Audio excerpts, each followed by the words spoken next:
l'intercommunalité, comment simplifier le déplacement entre les communes.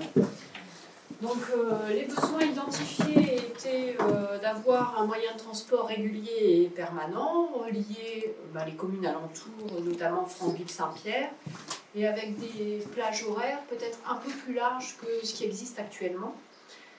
Et l'idée était également de coordonner l'intercommunalité, les horaires, où se stationner et la possibilité d'embarquer son vélo. Donc ça rejoint ce qui a été dit dans le groupe précédent.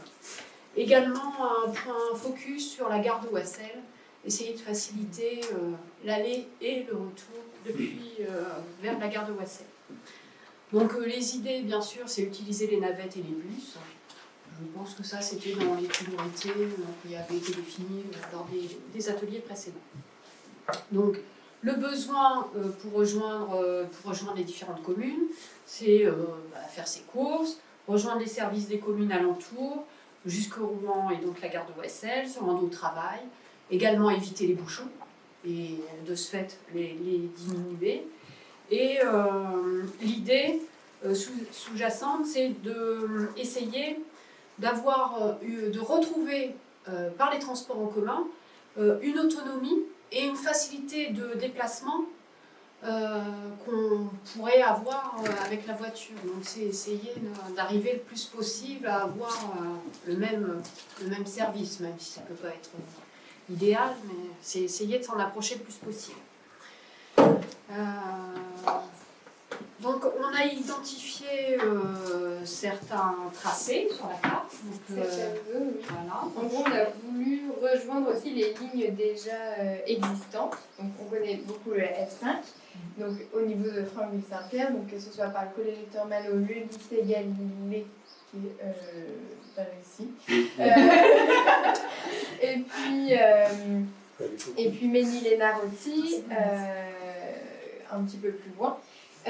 On a rejoint donc Beauce, au-dessus, qui est, je pense, juste là pour le coup, avec 2 arrêts fileurs qui sont ici et un arrêt de bus. Et donc là, c'est le 13, justement, qui continue en fait et il a un nouveau chemin depuis septembre. Il y a aussi à Amfreville-la-Mivoie, ça va être donc par ici. Alors là, c'est un peu plus loin. Et aussi, il y avait du coup Belle-Bœuf, le 14. Donc juste ici. Et donc en gros, du 14 après, on peut partir longer les quais. Donc on se disait en plus des lignes existantes, ce qui serait peut-être bien pour adapter les horaires et répondre aux besoins des habitants, c'est de recenser peut-être les activités du mercredi qui peuvent avoir lieu soit sur Beauce, soit sur Franqueville, pour essayer d'adapter et d'avoir des transports en commun qui répondent à la demande et qui évitent aux habitants d'utiliser leur véhicule.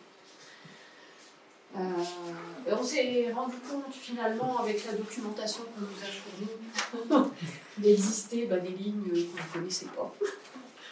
Donc notamment le Flexo, sur 3, il n'y avait que Elisa qui connaissait son existence. Donc on se disait qu'il y a une communication qui est quand même nécessaire sur ces lignes auprès des habitants. Et il faudrait également faciliter l'accès à l'information sur la possibilité de ces transports, notamment avec un site internet astuce qui soit simplifié, qu'on soit pas obligé d'aller sur Phileur astuce. Hein. Et également, on pensait voir si la mairie ne pouvait pas mettre à disposition un pack de communication sur ces différents moyens de transport auprès des habitants. Et également, ce qu'il faudrait, c'est la possibilité d'embarquer les vélos sur les transports en commun. Au niveau des horaires, est-ce qu'on utilise un service flexo? Est-ce qu'on utilise des fileurs? Est-ce qu'on fait une ligne régulière? C'est pas trop évident parce qu'on n'a pas de recul. On ne sait pas par combien de personnes ce sera pris. Il est sûr que le matin et le soir, c'est des horaires qui vont être fortement demandés, mais jusqu'à quand on délimite, jusqu'à quand on commence également.